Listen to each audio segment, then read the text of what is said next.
Riley Jordan has to put it up for the buzzer. Banks it in! He banks in the third! The timeout. Decide not to use it. Curry, way downtown. Bang! Bang! Oh, what a shot!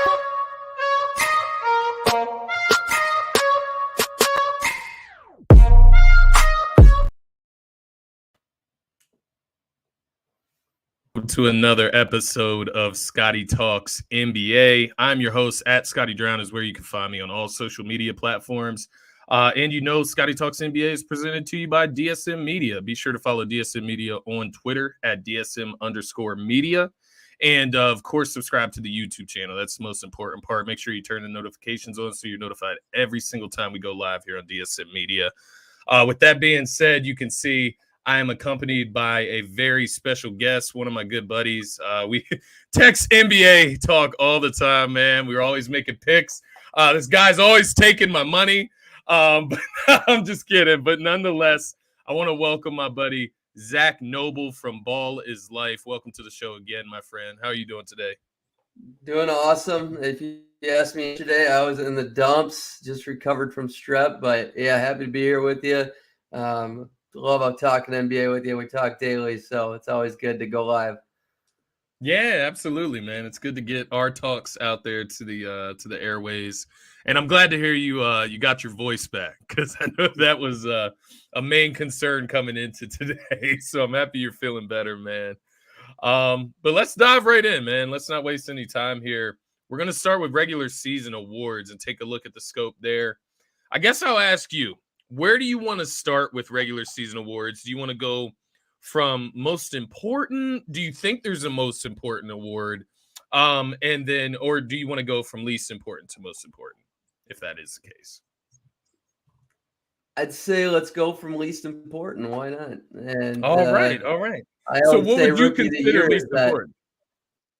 I say rookie of the year is the least important because literally, I mean, so much can change after that first year, and anybody can throw up 20 points per game. Markelle Fultz could come out and done that and then go broken, but he didn't. Michael Carter-Williams was the real example I was thinking of, but all these Philly guys from the process. So Markelle Fultz is at least trying to bounce back down in Orlando. He's doing well, man. He's doing well. I like his game. We can do a whole podcast on where he's at. He does a little bit of everything, man. He does a little bit of everything, honestly.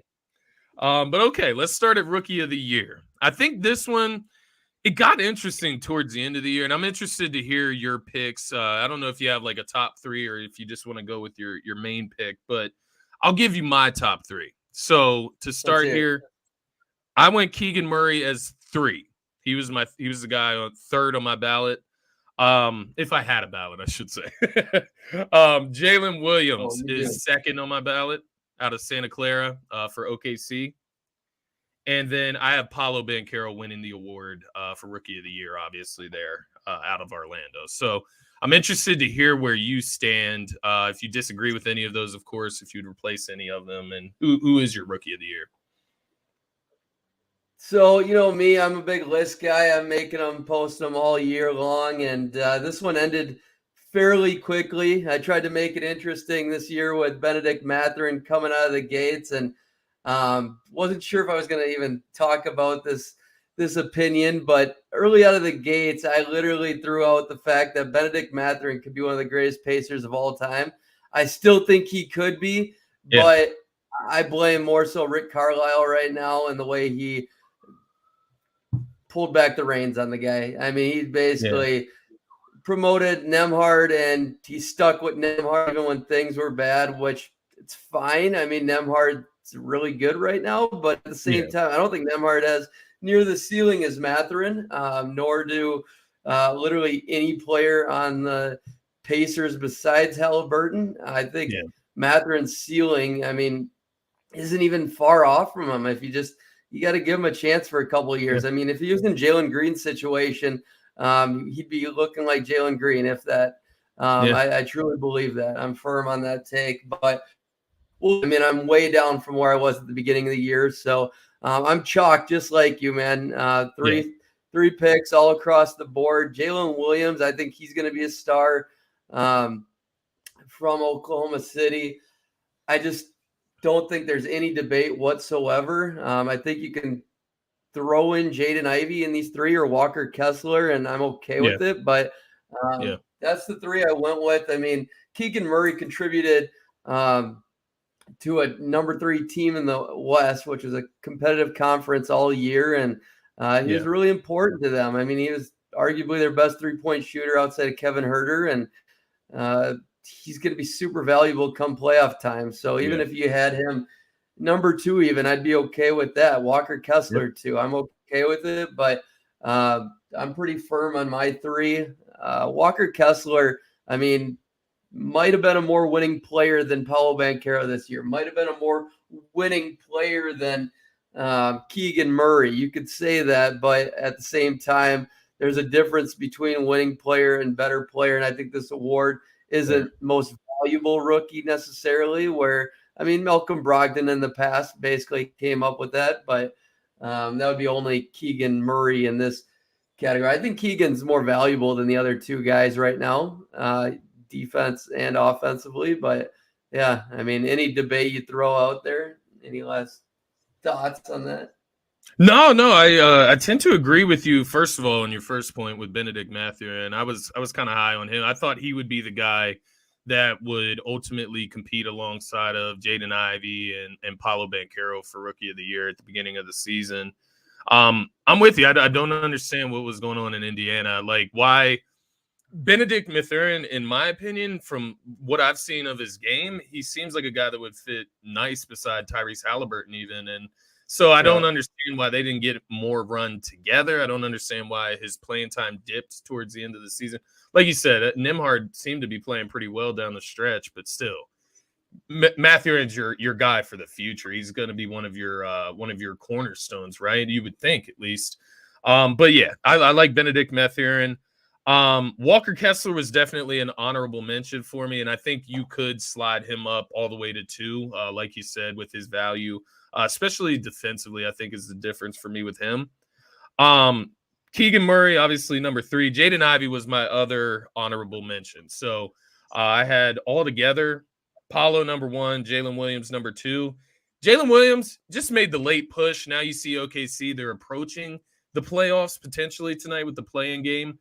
I just think that down the stretch, he really made a difference on that offense, and defensively played pretty well down the stretch as well. But I think 2 through 4, you could probably switch in and out.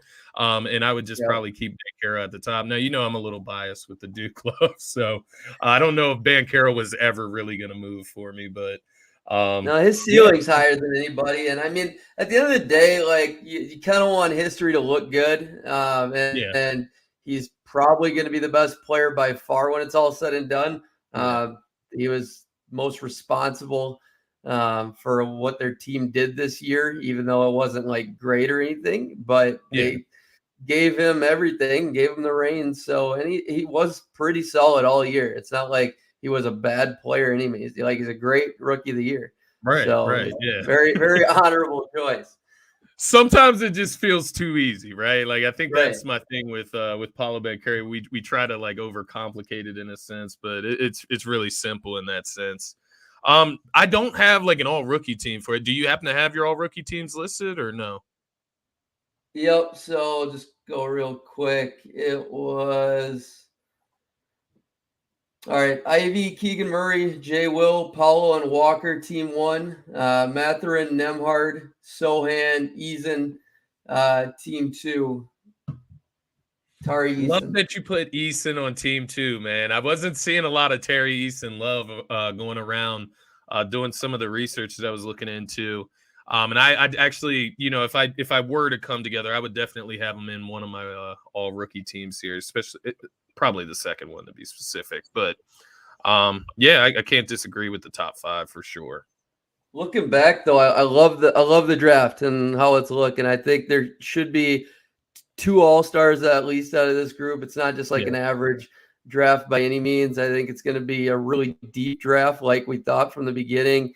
At least I did. And I mean, we go down to even like 30. I mean, 20-some guys doing decent work in the NBA. Like Ochai Agbaji, like he could still turn out to be an all-star in my opinion. I think he finished the year really well. Jaden Hardy, AJ Griffin, like there's some studs here. Christian Braun, your guy from KU, he also played pretty well down the stretch for Denver in a minimal role, but still played pretty well down the stretch. So I agree. There's some, I don't want to say like high quality, but quality players coming out of this draft, especially. A lot of starters. Shaden Sharp. Yeah. There's a ton of guys here. Jalen Duren. What did you before we move on from rookies? What did you think of Jabari Smith in Houston? Man, I like the last like 10, 20 games, but there's so many rookies in history that go through those stretches, especially towards the end of the season. And the competition was okay. He performed against good and bad teams, but like I'm still all in on him because of that stretch. And I give most rookies a pass, and he showed me enough throughout the year. I mean, the shitty part is like 30% of the season he played good. If that might even been less than that. So take that with a grain of salt. But like, I knew he was pretty raw coming in. I just thought they would run more through him. They would be more of an important piece. But Silas was terrible for every single player on that team. I thought he was one of the worst coaches of all time. Like it was bad. I felt terrible for Rockets fans, and I'm just so happy to see who comes in there next. I hope they don't go with Frank Vogel because it will remain ugly if Frank Vogel's the guy, and that's a big rumor there. But the other guys that are mentioned, I mean, would all do wonders, like Kenny Atkinson, Nick Nurse even. That team could be a playoff team next year just by getting the right coach and maybe a veteran or two. All depends on Jabari Şengün mix and just what type of actions they're running there, because it's the pieces I like the fit better than most, and it's really comes down to who's the point guard. I mean, they're still uncertain there if KPJ is the point guard, and how much offense are they going to run through Alperen? Yeah. Maybe the point guard will be James Harden for all we know next year. So I don't want it, man. I don't want it unless like Jaylen Brown goes there too and Victor Wembanyama. If it's a stacked team like that, I'm all for it. If Harding they come up short here, but if he makes a deep second round run and he leaves, I'm gonna be real pissed and not supportive of him anymore. Yeah, I agree, because I think that would just show the signs of not really wanting to win, right? Like you just want to live in Houston and kind of play out the rest of your career that way. Like that's what I would take it as. I mean, if he left, if Jaylen Brown goes there first and they had like Victor was there, if they got like Victor and that team's stacked, and they had a veteran, like then it's okay. I'm not going to call them out on the winning ways and whatnot, but at the same time, if they make a great run here and Embiid's healthy throughout, and you leave that, like it doesn't get better than that. So wouldn't make sense. I would be very disappointed. I like the Sixers team. I'm focused on them, and I'm with you guys all the way. I want them or the Celtics to pull this out. So I love it. Obviously, I don't know want it's tough because they're battling round two, but those are my team. Awesome, man. So let's move to what do you think? I'll let you kind of lead this path. What do you think we should go over next? I mean, defensive player of the year, boring again. I mean, that's tough. I mean, everybody's either leaning Jaren Jackson Jr. or Evan Mobley, and to me, to be honest, it's like I don't really care about this award this year because neither led like a tremendous defense. I mean, Memphis was good. Don't get me wrong. I mean, were they the best defense? That's to be determined. I mean, I'd say they're top 3 to 5 for sure. But like in the past, like the defensive player of the year is just like clear. It's been very clear to me. Like, and I don't like Jaren Jackson Jr. like as a top defender because he always fouls. Like, he fouls. He fouls way too much, man. Yeah, I've never been so torn on a defensive player of the year. I mean, I'll probably lean the Mobley route because he does hold so much down over there, and it's just he's not outstanding. He's just like rock solid yet. And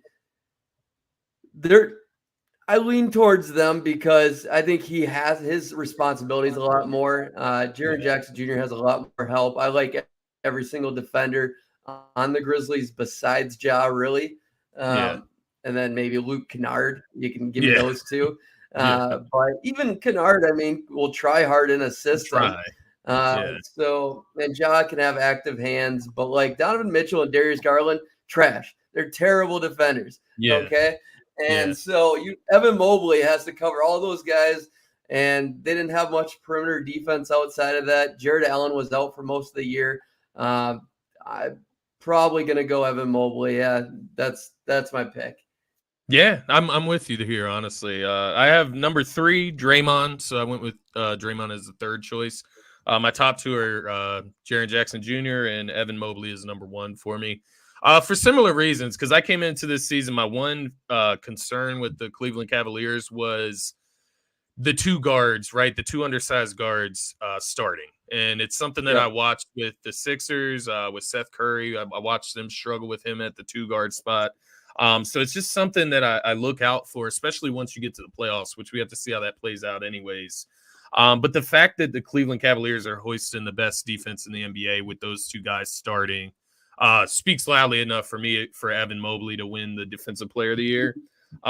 You combine that with him, I believe he's first in defensive win shares, first in defensive real plus minus. So advanced statistics, right? Those supported as well. Yeah.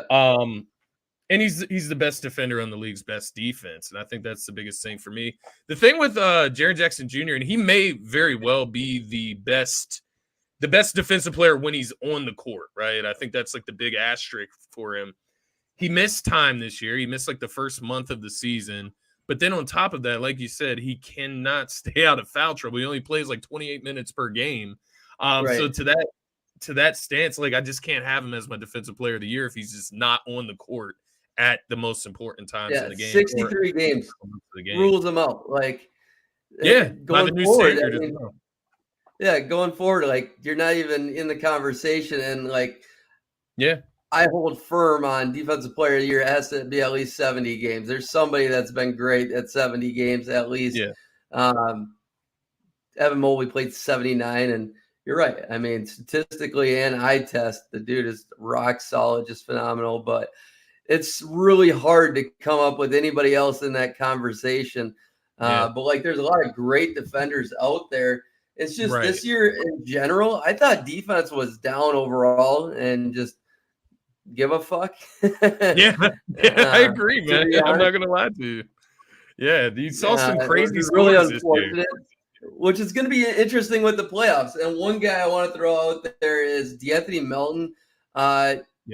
Phenomenal, dude. He's flying. I think I'm the only one I've heard of that actually have him on all defense. I haven't listened to a lot of Philly people, but like he definitely made. I got him on team 2, but I think you could even put him on team 1 next to Drew Holiday. Drew could win Defensive Player of the Year. Sure, give him the award for a change. The honorary award. Yeah, exactly. We gave it to Smart last year, but no, Melton, man, has had to cover for Maxey and Harden and Tobias all year, and it's just, again, though, Doc's minutes, and he's been up and down with consistency, and where is he playing and what players he's playing against. I mean, second string lineups or first string guys. So that's a tough conversation with Melton. It's crazy. It's funny you bring up DeAnthony Melton, because where I'm at with DeAnthony Melton, he's like my most important Sixer for the second round. And not the first round, right? And mind you, I say most important Sixer other than Embiid, Harden, the top guys on the roster that you're going to need, what you're going to need from them. But DeAnthony Melton is like that next guy up for me where behind Maxey, I guess you could say, where he could potentially win you a playoff game. And I mean that very lightly. I hope you know what I mean when I say that. When I look at DeAnthony Melton, he's had several games this season where he's just gotten hot from the three-point line. He obviously will be guarding the best player on the other team in most cases when you talk about guards.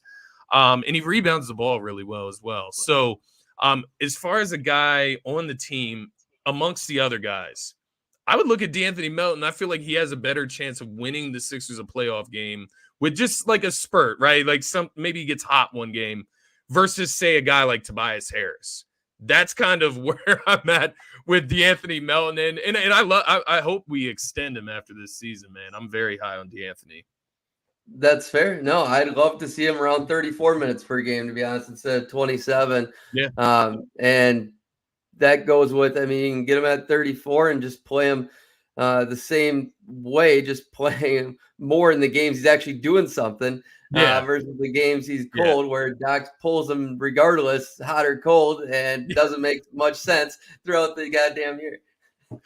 Exactly.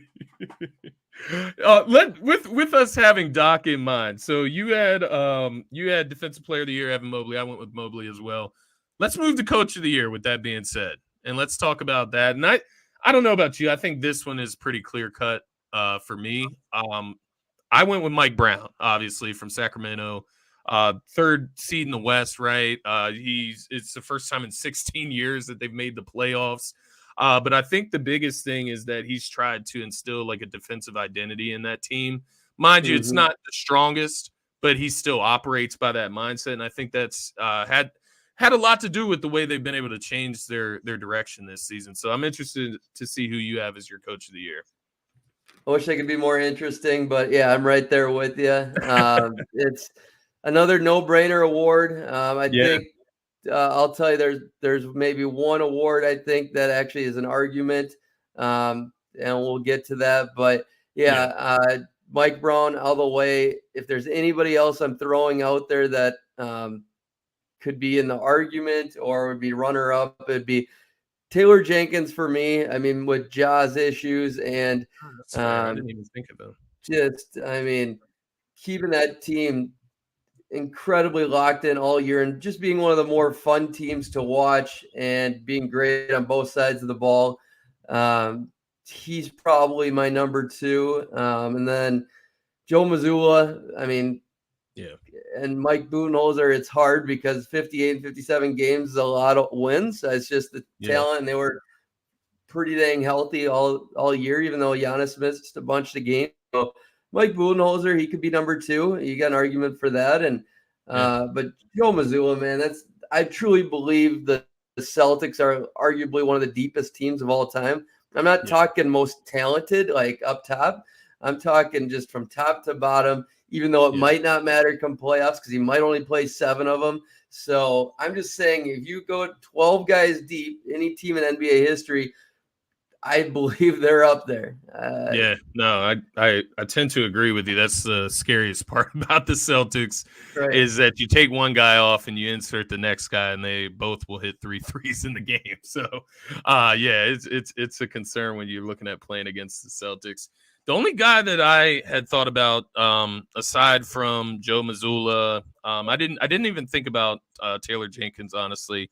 But Mark, and I'm not going to pronounce his name correctly, but Coach for OKC. Yeah. Say it again I for like me. him all. Daignault. Daignault. Okay, that's how I thought it was. Daigle nuts. Nuts dangling. I mean, the dude is really freaking good. Okay. But did he overachieve?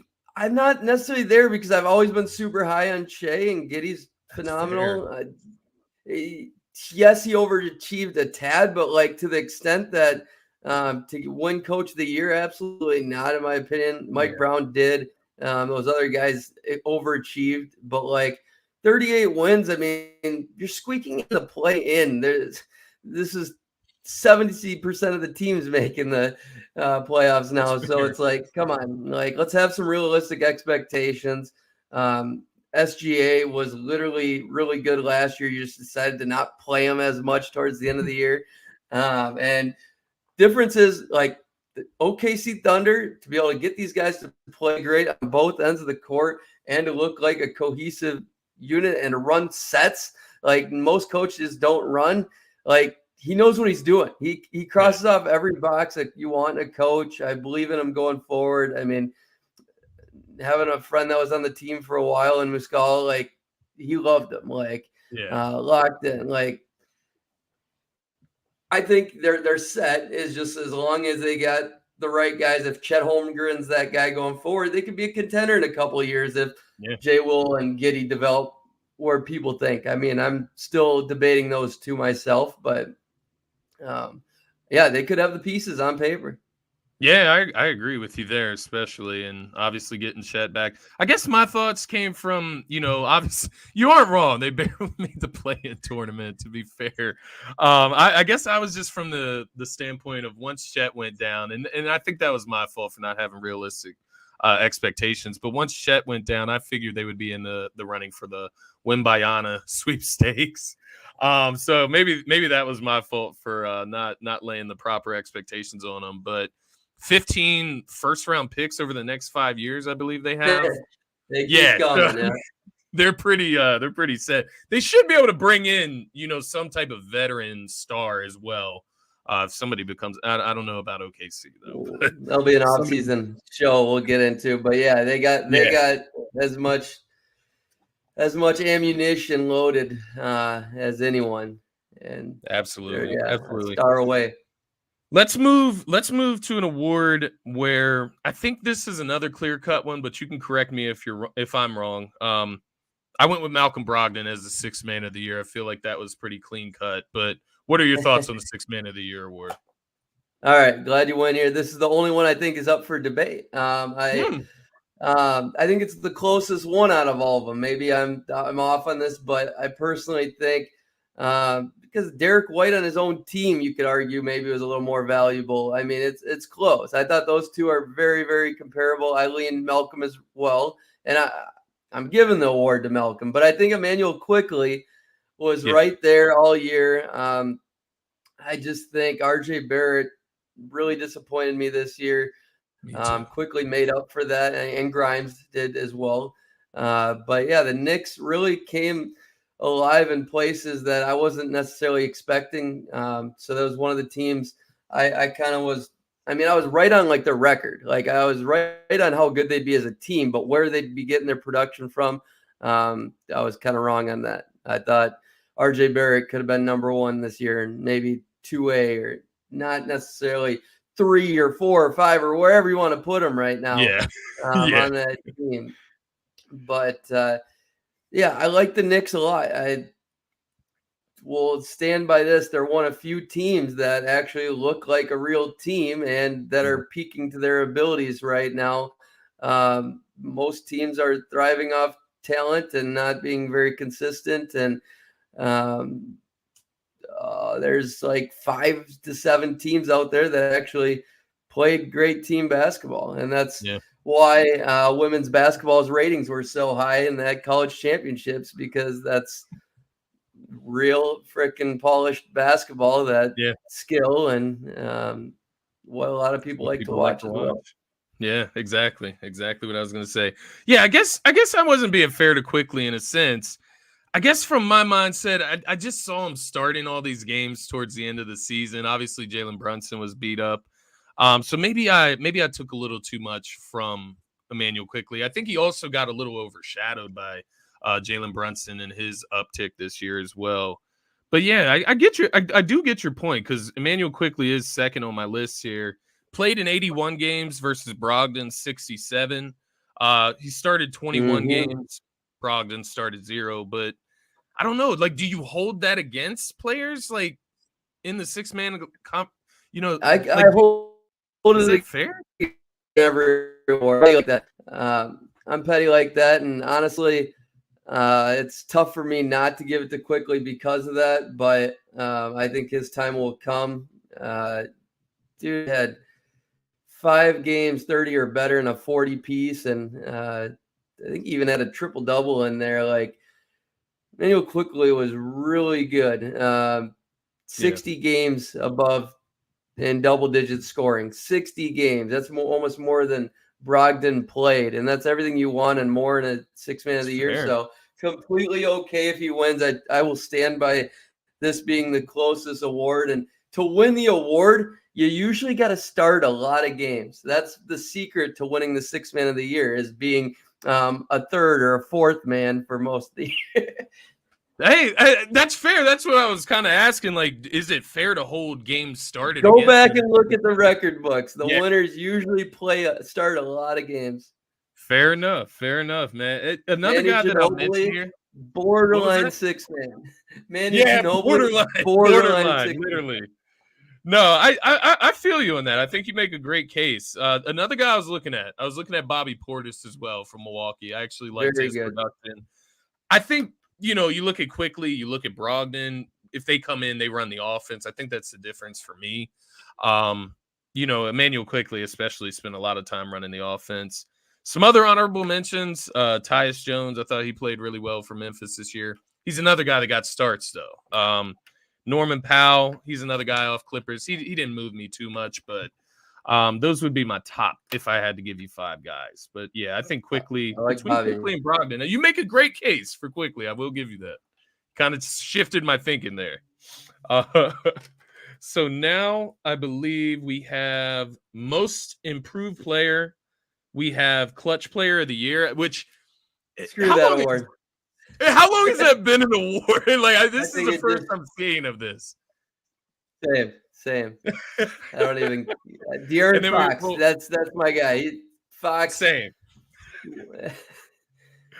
Literally. That's all we're gonna say. We'll leave it at that. He's the clutch player of the year, De'Aaron Fox. Yeah. Congratulations. So let's go most improved player, and then we'll move to MVP. Who is your most improved player this year? I probably could have said this award is pretty close as well, but to be honest, I mean, I was torn on this, and I'm giving it to Lauri, but basically because I realized Lauri improved more as a player versus statistically. Right. Like it's not a statistic award per se, and it usually, I mean, that's often the winner. It is a statistical award, but I like to really get into the bones on the player, and like the things Lauri's doing with the ball in his hands, being a better passer. I mean, just a smarter overall player, being the head of the offense. Yeah. Even defensively, I mean, the guy's confidence, he's a completely different player. It's not like it's just an opportunity that came and his scoring went up tenfold, So, right. Shea was literally this dude last year. He just put more oomph into it. He really did. I mean, and I think it came with, I'm not sure the minutes differences on Shea, but like, the give a fuck factor was there more.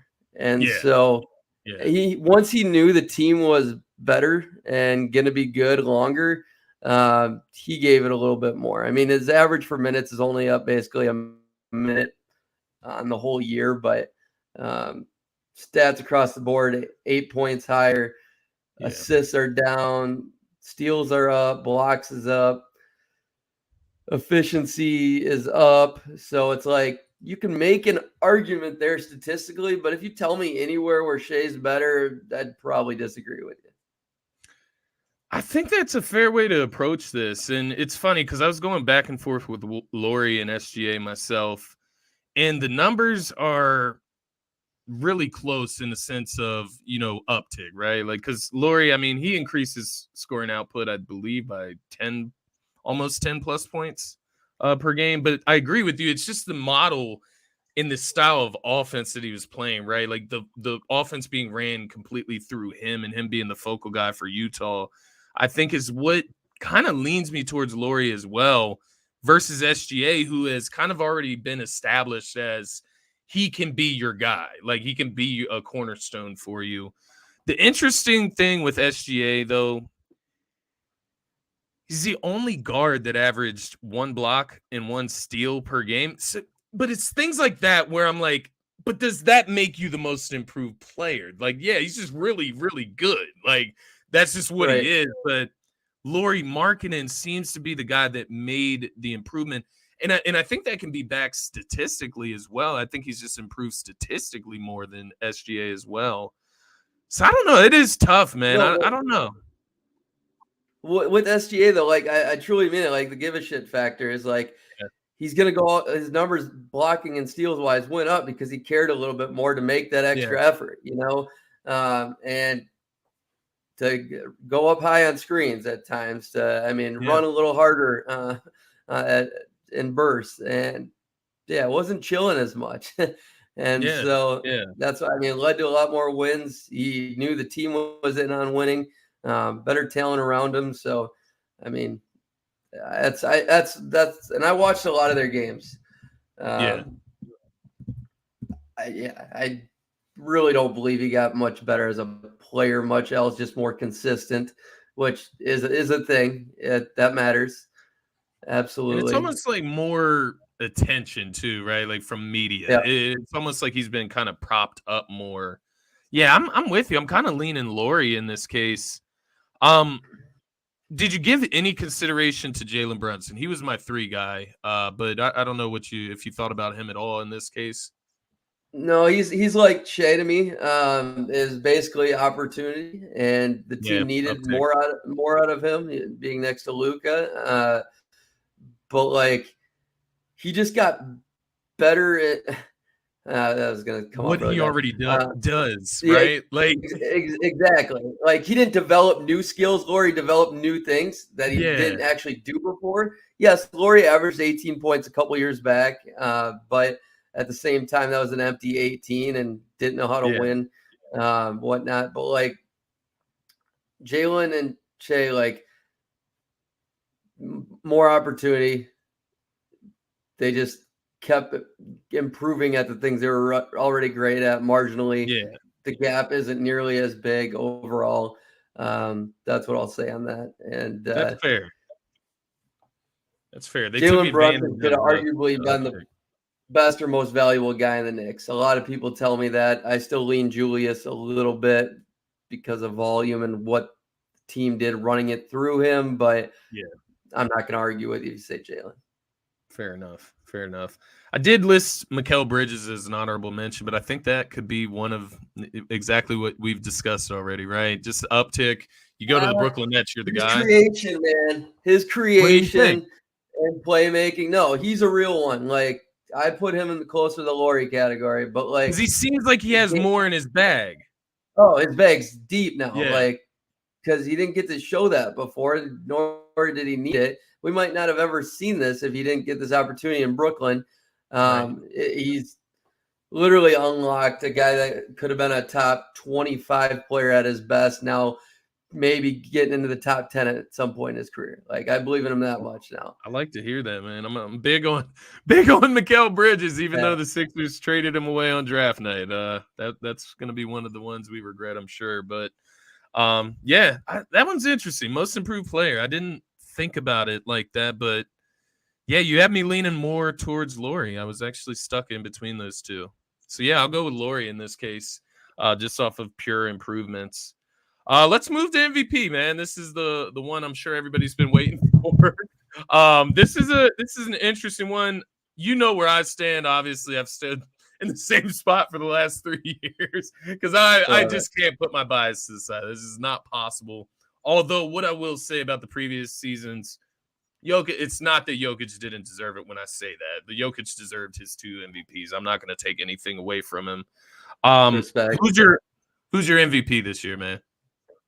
No, I respect that for sure. And my biases are all towards Embiid. I'm a KU guy, you know it. And Embiid's one of my favorite players ever. I just love his personality. I love his bag, and I love watching him play. I just need to see the game change a little bit come playoff time. Not sure if it's going to be the game that can win it in the playoffs coming up here. So with that, then we'll get into that real quick. But Embiid's my MVP, but he didn't have it for much of the year. He was in number 2 for me most of the year. I want to make it clear I don't like to anoint players, and who cares who I had for MVP in February anyways? It doesn't matter. It's just let the season play out. You don't need to step on my neck in January. It's cold already. I'm suffering over here. It's give me a break. Giannis didn't play enough games. He can't even be in the argument. He's number 2 for me. Even like Jokic, it's just his numbers were so good. But like at the same time, if you didn't watch the year and see how it played out, you probably would think Jokic is the MVP by looking at their numbers. Like, to be honest, like Jokic's numbers are just as good, if not much better. And His numbers are ridiculous. Yeah, and they probably tell a more winning picture by just looking at the numbers. But if you watch the games and the season played out, Embiid was way more valuable to his team defensively, and it's just like he was more consistent throughout the year too. Like Jokic had more bad stretches throughout it, and at the end, like lost a lot of games, and that part matters for the award for me. Embiid's gonna win this. Really excited about it, but I hope he's gives it his all in the playoffs, and I'm sure he will. But you tell me where you want this conversation to go now. No, I think that's a good point that you kind of left there at the end, is that I hope that, and it's probably good that the award doesn't get announced until later in the postseason, but I know he said all the right things. You just hope that the motivation is in the right place, right? It's not about the MVP. It's about winning championships, which that's something we discussed as well. When he skipped that, I shouldn't say he skipped. I take that back. He didn't skip the game against Denver. He was sat out due to calf. That's not him. He wasn't ducking. Get that. I didn't mean to say skip. He just wasn't able to play in that game, and I think that's when you talked a little bit of sense into me, because I was kind of freaking out, just like, man, is this guy ducking Jokic? But no, you got to think like long game in reality with the Sixers team and with Embiid. So it makes sense, but I do ultimately agree with you as far as Embiid deserving to get the MVP this season. There's a few nuggets that I pulled out here just from a few articles that I read. So, first player to average 33 and 10 since the NBA merger, which I thought was interesting. There was only 4 times this season where players outscored, and mind you, it's not all about scoring, but there was only 4 times this season where a player outscored the rest of his team, and Embiid did that twice with a 59-point performance and a 52-point performance. And the Sixers actually won both of those games. So those were just a few like little nuggets from this season from just how great Embiid has been.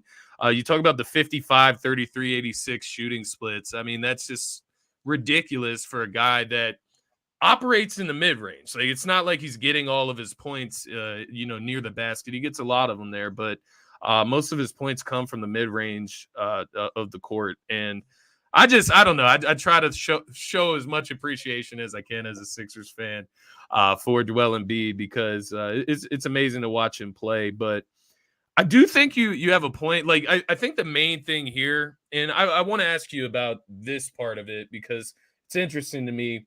Do you feel like Embiid gets it?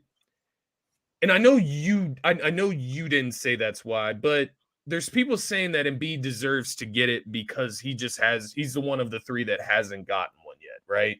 How do you feel about that? Because like that doesn't make sense to me, and it almost discredits what Embiid did this season to like say that. So I'm interested on your thoughts as far as like having what happened in previous seasons factor into what's going on in this season. I just don't agree with that.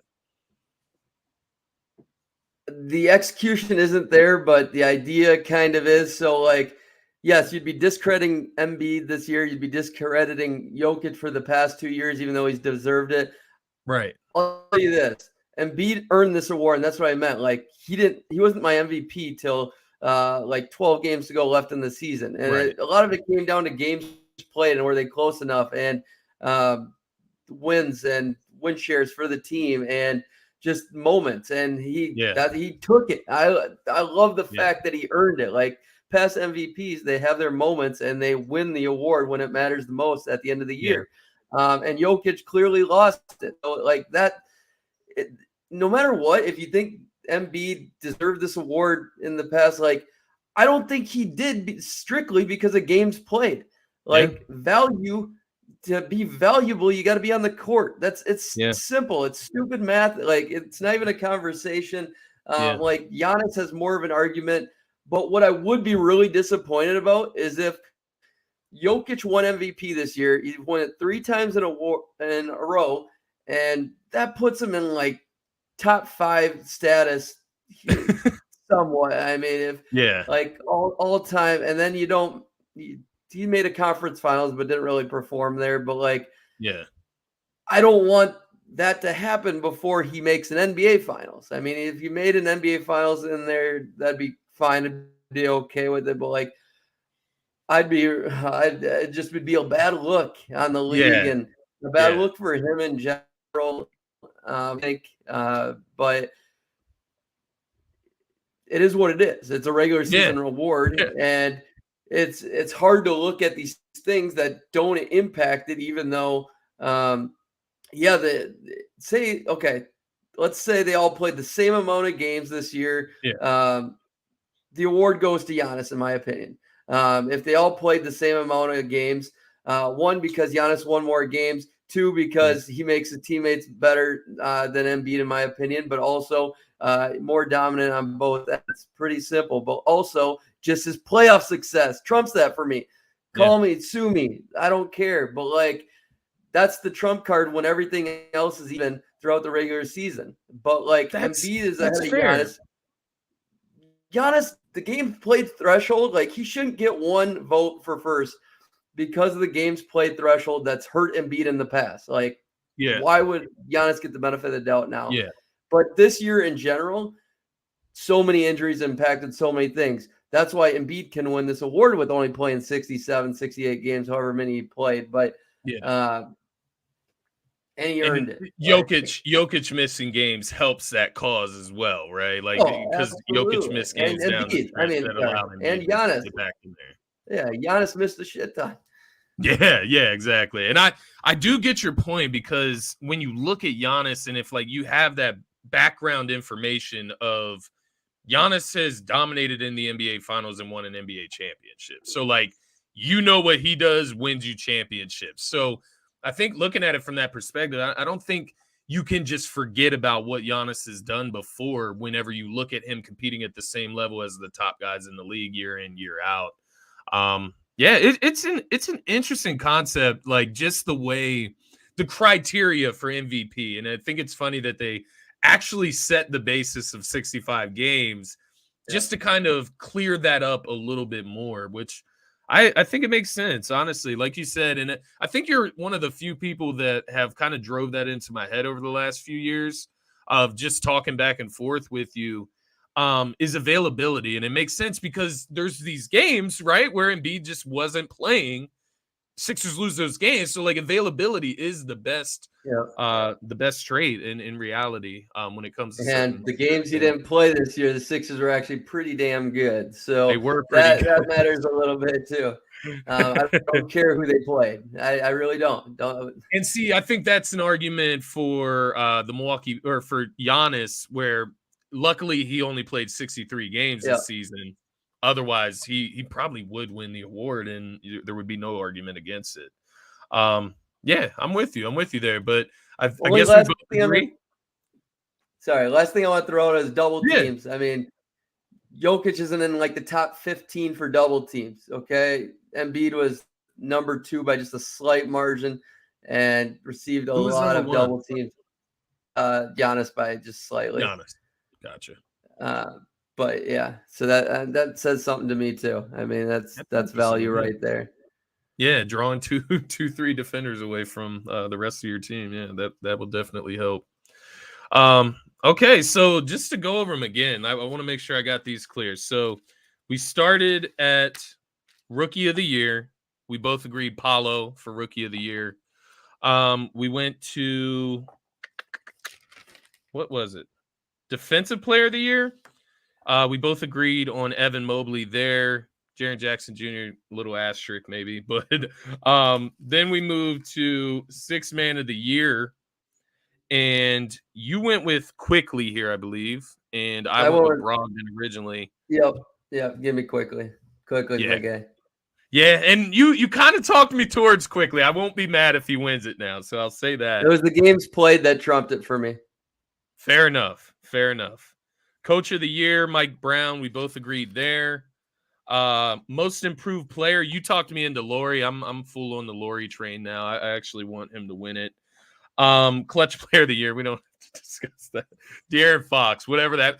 Just use the clutch rating and you can assign the award to that player. I mean, that's just so stupid to me. MVP, we both agree there on Embiid, but it was a pretty tight race down the stretch. So, nonetheless, interesting NBA season. Like you said, the give a fuck factor was kind of down this year. And I love that term, the give a fuck factor. I'll be sure to reference you if I ever use it in the future. But let's get into tonight's action. So we got the Chicago Bulls taking on the Miami Heat tonight in Miami. Miami's a 5.5 point favorite the last time I checked on that one. Then you have the Thunder visiting the T-Wolves, your T-Wolves. Minnesota is a 5.5 point favorite the last time I checked on that one as well. Let's start with Bulls and Heat. What are you looking at tonight for each of these teams? What are you expecting out of this game, Zach? Well, how bad do they actually want to play Milwaukee Bucks? Let me stop you. Let me stop you real quick because I know we need to make our picks. So before you give me your rationale and before I steal all of your thoughts and your nuggets there, let's go ahead and pick our games for tonight, and then I'll let you go ahead and into your rationale. Your pick. My pick. I'm gonna go with the Bulls to cover. I like it. What about you? What do you got in the second game? I lean towards that. I mean, I would like it to be closer to 7.5. I would have picked Bulls as well, to be honest. But I am picking the Bulls, but I think the Bulls are the better team right now, especially with the momentum after last game. Yeah, I think Jimmy Butler looked terrible. The fact that Kyle Lowry looked really good, I mean, that's a bonus to them because I think he's the one guy that you worry about the most where everybody else can pick it up out of nowhere, I feel like, and he's a guy that really couldn't. So maybe that plays into their hand. Really, I think it's going to come down to rebounding and who really wants to play the Milwaukee Bucks. And the second chance points, Vooch was a monster last game. He was all over the place when it mattered. Zach LaVine, I think Zach's going to come out and have a great game again. That's why I think the Bulls win. I think DeMar can't be that bad. And Caruso, like the guys that missed a lot of time are only getting better. I truly think the Bulls are getting better as a team, and Beverly on the margins, that sort of thing. He's a guy that always wants to win. He's not going to just come out there and lay an egg. Like Caruso's not either. Where the Miami Heat, I think Butler and Kyle Lowry are at a point where they're like, is this team good enough? Do I really want to kill myself against the Milwaukee Bucks here for 4 games coming up? They could mail this thing in. The Bulls could honestly blow them out. That wouldn't shock me whatsoever. There's enough young guys that are way good on the Bulls that pull this thing off with some old heads that are dogs too. And DeMar doesn't know how many more chances he's going to get at this thing either, and likes this group. So, I mean, it's clearly the Bulls for me. But I'm just where the Miami Heat would win is, I mean, Bam would have to have a really big game. I think it's going to be on Bam's shoulders. Maybe Kevin Love would be a surprise, but Jimmy going for 34 and nobody else doing anything. Jimmy had a really bad game. I could see him wanting to make up for last game too. And I don't see the Heat winning this one. I really don't. So he made the right pick. I get where you're coming from with that because I just think Miami, they just haven't been playing very good basketball. They had opportunities to kind of control their own destiny, and they weren't even able to do that. So it's why should I trust them in this spot when you look at the Bulls, who are kind of in an uptick? And I thought, in the second half of that game. It's funny, the Toronto Raptors were up by like 14 or something. I thought about texting you. I was like, hey, you want to go more? and luckily I didn't, because literally the Bulls came back and won, man, because I obviously had the Raptors in that game. But, man, they turned it on defensively. I think that's what really clicked for me, and ultimately why I think no matter what, this will be a close game. I am picking Miami to win the game, although I got the Bulls covering, but I do think Miami pulls out a close one. But I do get your point. I'm not going to sit here and argue, tooth and nail about the Miami Heat beating the Chicago Bulls tonight. I think they're two teams that are in a similar category as far as talent. I think Chicago, they might have a little bit better cohesiveness, to your point.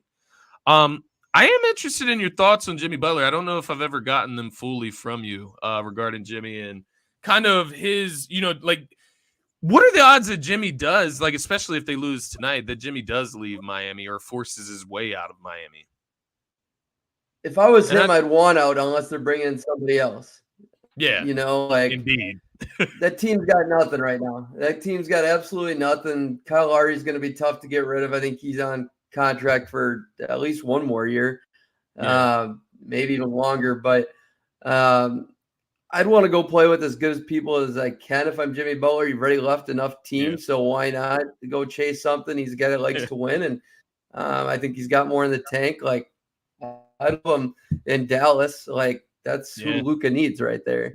That would be my number one destination. And there's plenty of places you can go and be even Portland with Dame would be way better than where you're at now. Maybe you can get Dame come to Miami. Doubtful. Doubtful. Maybe. Yeah, I'll never believe anything, Dame. But I'd be really surprised if Jimmy's just okay, just hanging out, being a Miami guy the rest of the time. I mean, I guarantee he likes Miami a lot. I guarantee he likes that living. But he's got a lot, I don't know, 4 more years left in the tank probably. Yeah. And he's still playing at a very high level. It's why let it go to waste? Miami, I mean, they need to get younger. They need to reset. And if they can't bring in a Damian Lillard, then they need to reset, because that's ugly. That's very about as middling as it gets, because Bam hasn't taken the leap like many expected either. Yeah, I agree. Tyler Hero, any hope for him tonight that he could add a piece to this game, making an impact on this game? Yeah, I'm not sure what his over under on his points, but he could definitely have an impact. I think. What did he do last game? I think it was 14 or something last game. I expect him to have a bigger game. No, he had probably the best game, 26. Oh, nice. But I am right. Yeah. He went 2 for 9 from 3. He went 2 for 9 from 3, and I knew it was bad there. He just had a lot of volume. They needed him to do a lot because nobody else could do anything. So with that said, I do expect him to make more shots, so that's going to matter. Yeah. I mean, if more of those 9 threes go in, that could be scary for the Bulls. But at the end of the day, I mean, this team's going to go as Tyler or Jimmy goes, and that's not enough for me. That's scary work, and Zach is rolling right now. Zach's the best player of these two teams right now. I truly believe that. I was going to ask you that. After that last performance, I mean, he shows he wants to be in the postseason. That's clear. Yeah. And he's good enough as a number 2. I mean, sure, he could be a number 1 on a 6 through 8 team, but who cares about that? It means nothing unless you're the Warriors or the Lakers and one of these crazy late teams that could upset. But Zach LaVine, I mean, if you were able to get him to Miami, he'd be a guy worth staying around for. I believe that. He's just like Tyler Hero on steroids. Right. And I do believe Zach LaVine's defense has slightly gotten better. I do. He at least tries. He tries. He's trying. Yeah, he cares. Yeah. And which, I mean, he's playing with Caruso and Beverly. You should learn a few things from them. and they're going to be on your ass if you're not trying. Like, Exactly. if you want to get better on defense, play next to those guys. Anthony Edwards improved drastically, and it's all because of Pat Bev, I'd say. But Yeah. I don't know, Jaden, Mike Conley, and Kyle Anderson, who bitches everybody out, probably has a part of that too. But no, Anthony Edwards' defense has improved a lot. No, I agree, man. Looking at the Thunder at the T-Wolves, at your T-Wolves tonight, Minnesota 5.5-point favorite. This is going to be your pick. So what are you thinking here? Got to go with your heart, right? Oh, man. I got to do it. I'm going Wolves, but my brain says Thunder because the points. Like, I think Wolves will win. Do I think we cover? But no, I'll take the point with the Wolves. Gobert back should be our differentiator, but who knows how good he's going to be back because he's hurt. I want to make it clear. I don't think you can judge a dude when he's too hurt to even play. Like last year, Harden in the playoffs, like at certain points, like commend the dude for playing, man. Like understand how hurt somebody is. If they're too hurt to play, like if they're always hurt, yes, that's a knock on them. That's availability. That freaking matters. But like, don't judge their play. Judge them as a player overall. Okay, like the overall picture, not that game or whatnot. So you get what I'm saying? No, I definitely feel what you're saying there. I guess what I would ask you, so I'm actually going Thunder in this game to cover and actually to win. It's just a feeling. I love the way they showed up against New Orleans. Maybe a little biased there. They beat the Pelicans, who I consider like my Western Conference team. If I had one, I would say the Pelicans are that squad for me. But the Oklahoma City Thunder really showed me something by getting them out of there. Even without Zion, I still thought that was pretty impressive. Going into Minnesota, it's going to be tough. Like you said, Rudy Gobert, that makes a difference nonetheless. I guess what throws me off, man, and maybe I'm reading too much into it and reading too much into one game. And Edwards just had a miserable performance, right, against the LA Lakers. Mind you, it's the LA Lakers. They're playing better basketball right now. And they're one of the better Western Conference teams that we're looking at as of right now. But what's up with that? What did you see from that? Are you worried about that at all tonight from Ant Edwards? Which the reason I say that, he's a guy that I actually really like, and it just drew up some concerns with me. Just given coming back from the injury, obviously he hasn't been back too long from that scary injury. What are your thoughts on Ant Edwards? What are you expecting from him tonight? Bounce back game? Yeah. So I expect a huge bounce back. I think he's going to be great. Last year, if you were to ask me about this, like him and Cat didn't know how to play together. They just thrived off talent. Okay. And it's their talent got them as far as they did, and it was fine. But they actually played pretty good together the last game. Like there was actually some rhyme and reason to what they were doing. They were playing off each other. They were picking their spots. They weren't being slapped. And then the third quarter came and it all just crumbled. And all that goodness from the first half went out the window. They got scared. Cat was really scared with all of his fouls and being sensitive, which I didn't like. I'd rather him fouled out, going out playing like a dog versus the little cat that he was. I think if they continue to go out and play like they did at the beginning of the game, they should be great. The shots will just start falling this time. Like, this was an anomaly. Like, Ant was pretty damn good in the playoffs last year in that first playoffs. So he's got a couple bad duds before you can start really judging Ant Edwards. I mean, there was one bad game, even though it was as bad as it can get. That was terrible. That was like rock bottom.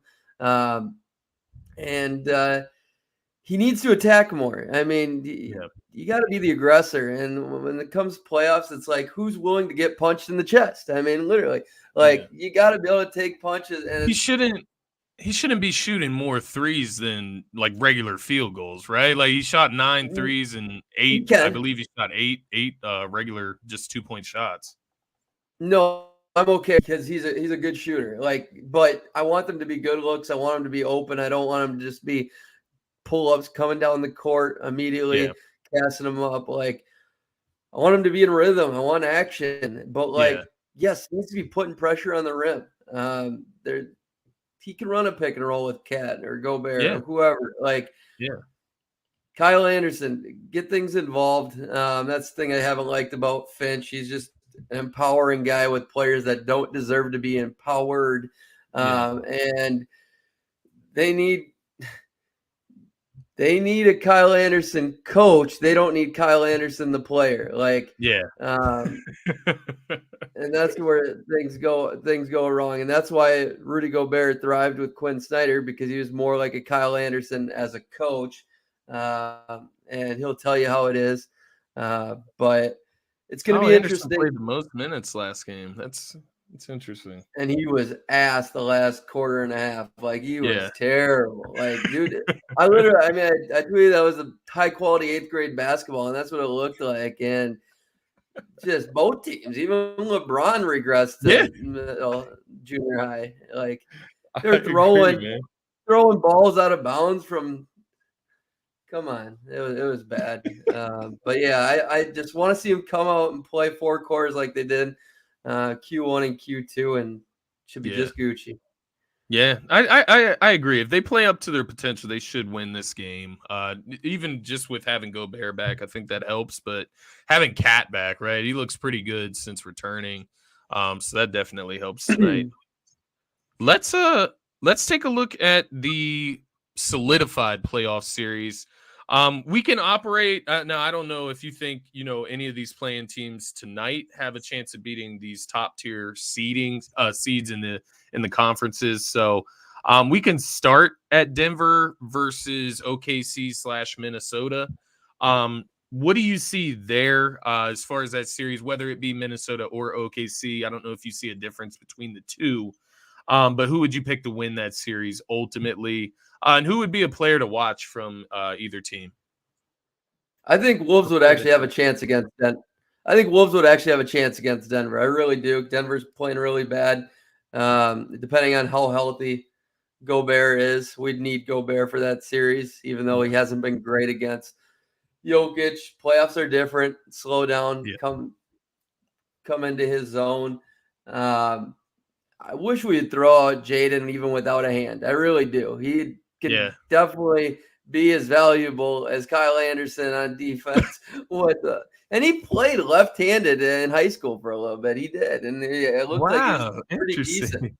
God, you got to be pissed that he did that after, like, that he went was into the that. worst. It was, oh man, I wanted to jump off a building. It was bad. Because Kevin Love did it when we were competing for playoffs a long time ago too. Like, I remember that, man. But he didn't do it by punching anything. He claimed he broke his hand by doing fist push-ups. Like, I don't know. We don't necessarily buy it, but that was the report.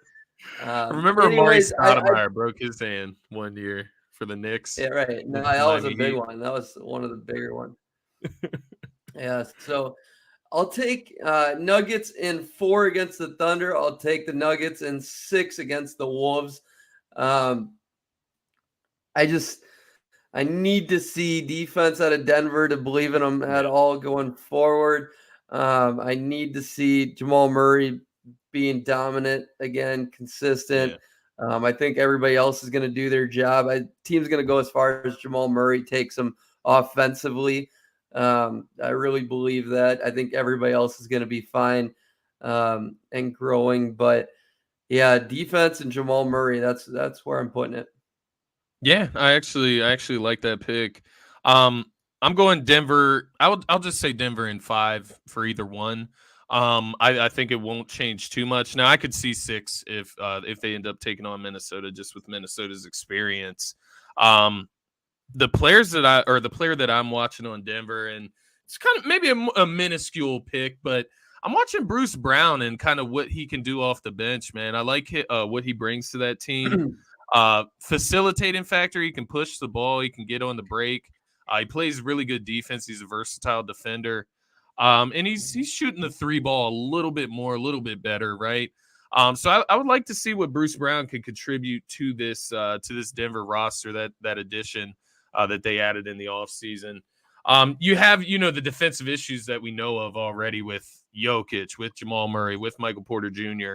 So he's a guy that can kind of balance that out along with Aaron Gordon, who's another interesting player for them this postseason. So yeah, I'm with you on Denver. I think they take care of business in the first round. I honestly have seen people picking against Denver. Like they think that they're that fraudulent. I look at Denver in the same bucket as Philadelphia. I think they're a team that haven't really proved too much in the postseason is what I should say.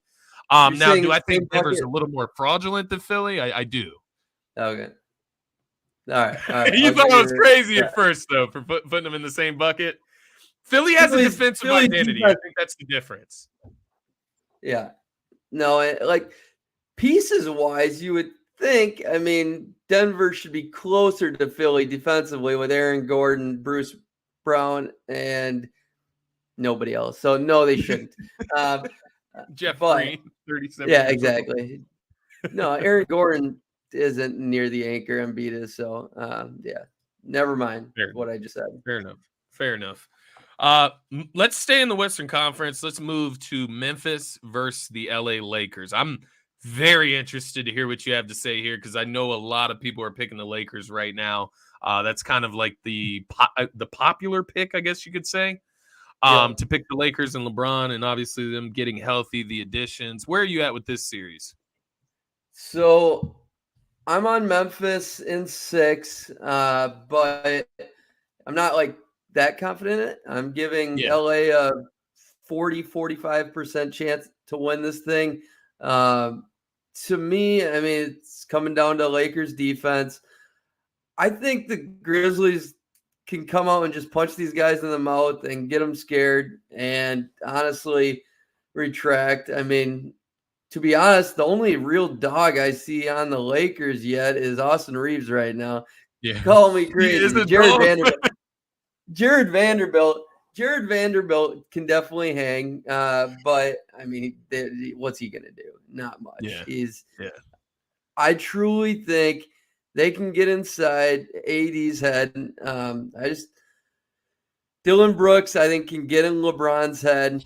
I want to be wrong. I want to see vintage LeBron go off, but these young guys can just keep going. And keep coming. Yeah. I don't know if the Lakers have the energy and like the will to do it because I love Taylor Jenkins' old school mentality, man. Like, and that's what's going to give these guys a differentiating factor here is they're all killers. And you think you got them, their bench will come in and light you up. And they won't be Santi Aldama. He ain't scared of shit.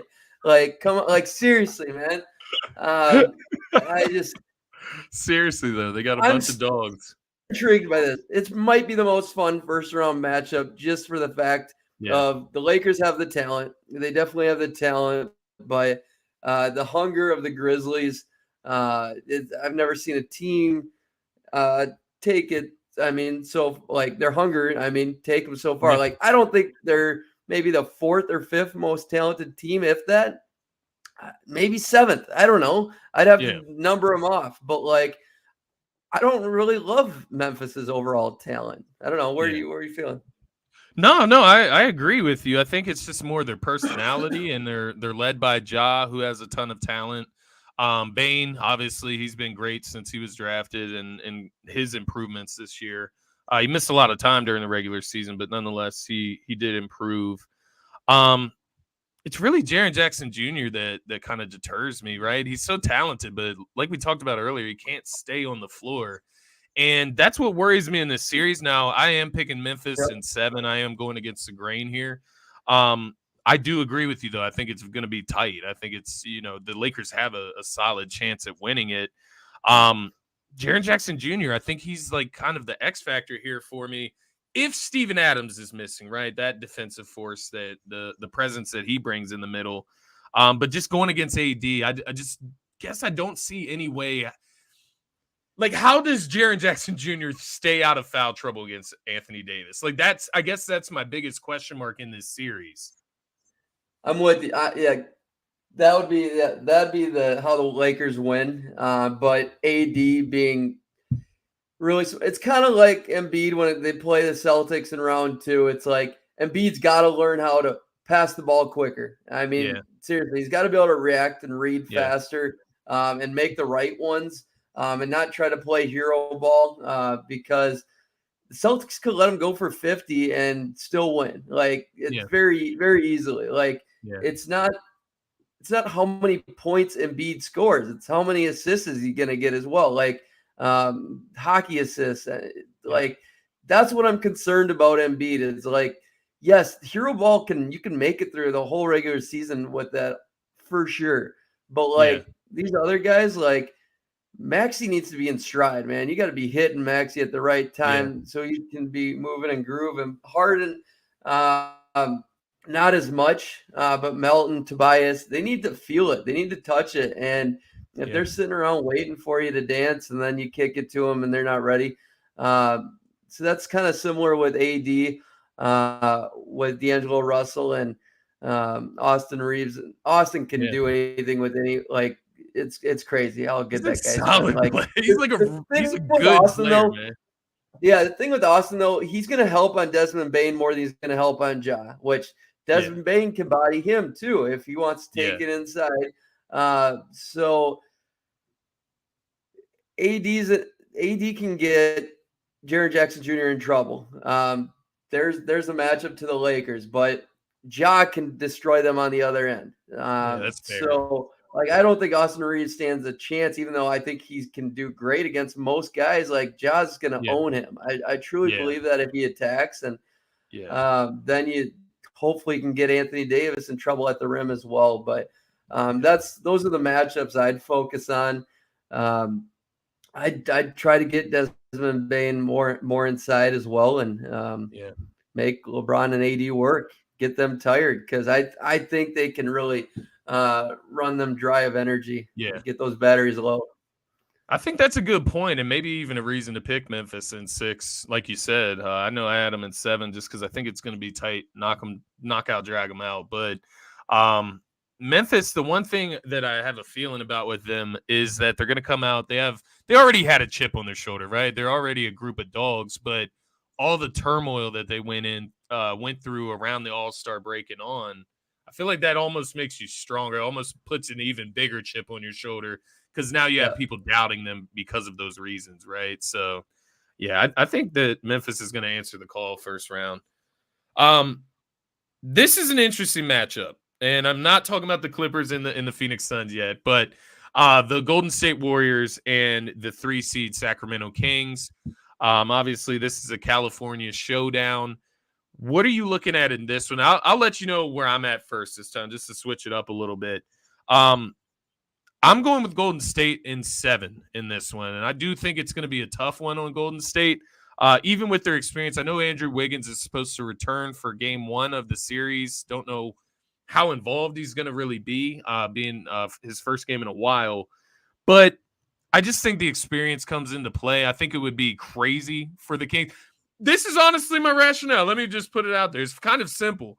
I think it would be crazy for the Sacramento Kings in the first time that they've made the playoffs in 16 years to go out and beat the defending champions in the first round. That sounds crazy to me. That's ultimately why I am picking against the Sacramento Kings as much as I do like them and what Mike Brown's done there. So I'll throw it to you from there. Yeah, I mean, I guess when you look at it on paper, it's kind of annoying for many people to wrap their heads around, and just the year Sacramento's had. But like, Sacramento Kings fans are cool with it; they're at grips with it. They understand, and it's just the way it plays out. And 3-6, I mean, that happens like kind of often, not a ton. There's no upsets in the NBA really, but that's one that if it's really 3-6 or 4-5, if any, ever. And so the Warriors, man, I got them in 5 or 6. I'm going 6. I just think it comes down to defense. Here's the thing. If the Kings just are competitive for a couple of games and they win 1 or 2, that's a great year. I mean, it's a great year regardless, even if they get swept. I mean, they made the freaking playoffs. And they got a young core, a good base, and to grow off of. But like, where can you find defense right now in that roster? I mean, Keegan Murray going to really keep stepping it up. You're going to rely on him, Harrison Barnes, the anchor, and Davion Mitchell. That's your defensive core right there. I mean, I like Fox's defense a little more than most, but like it's a terrible team defense overall. But some people think this is by numbers, this is the greatest offense of all time. No, I don't believe it is. No, I don't. But it's so annoying. Yeah, exactly. Domantas Sabonis leading the greatest offense of all time. I can't believe people say that shit. Right. Just because of the offensive rating. Like, oh my goodness. Do you see any world where this becomes like a shootout type of series, or you think Warriors step their defense up in the postseason?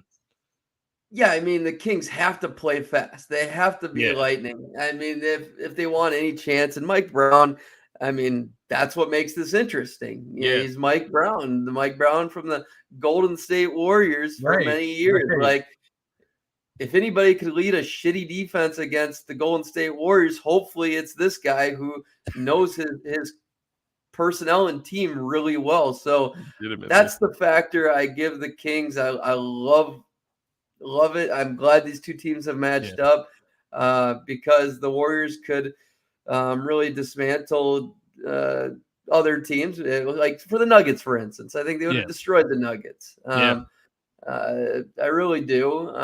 But I should say destroy. I don't think they'd destroy them, but they'd beat them a lot easier than the Kings right now. But I think the Lakers would have beat the Nuggets, honestly, if they would have just dropped a seed. Yeah, or I would have picked the Lakers. Yeah, I would have picked the Lakers. So Warriors in 6, I'll say, but I really hope the Kings squeak out a couple, and I'd love for the Kings to win. But at the same time, I'm a huge Steph Curry guy. I like seeing great teams, dynasties last. I'd love to see them keep rolling and get back to their peak and give somebody in the West a run. Otherwise, the Suns could have an easy run or something.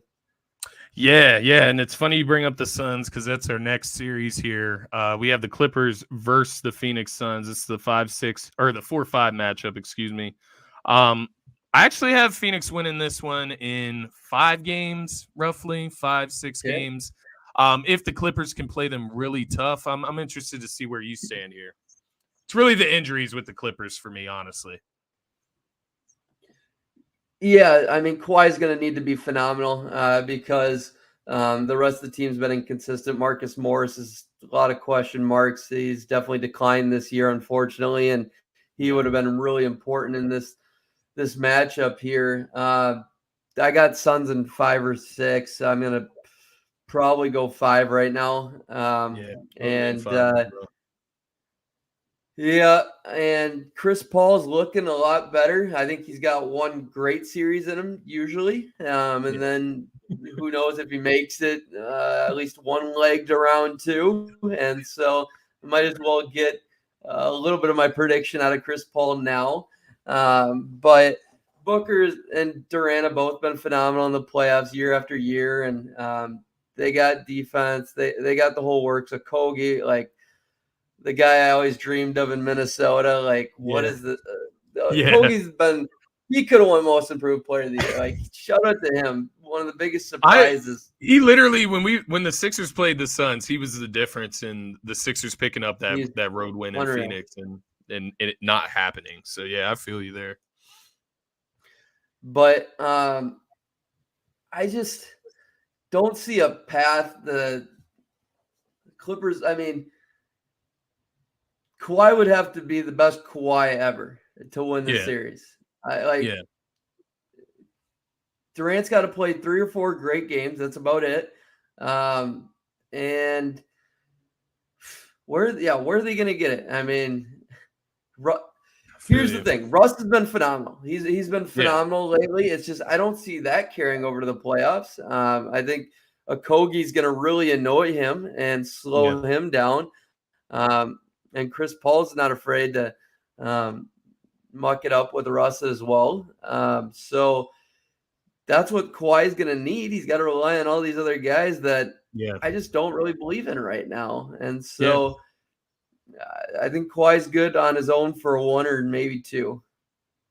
Yeah, I see what you mean there, because like when I look at the matchup, basically either KD could match Kawhi on a given night or Devin Booker could match Kawhi on a given night. So either way, they have a star that will show up, or it could just be both of them matching Kawhi, and then that's enough. So, like, I don't know. I just don't think that the LA Clippers without Paul George in the lineup, I just don't think they have enough to beat a team that I consider a contender, a legitimate contender in the NBA. So, yeah, I'm with you there. Let's move to the Eastern Conference here. We'll move kind of quickly. We're running up on an hour and a half.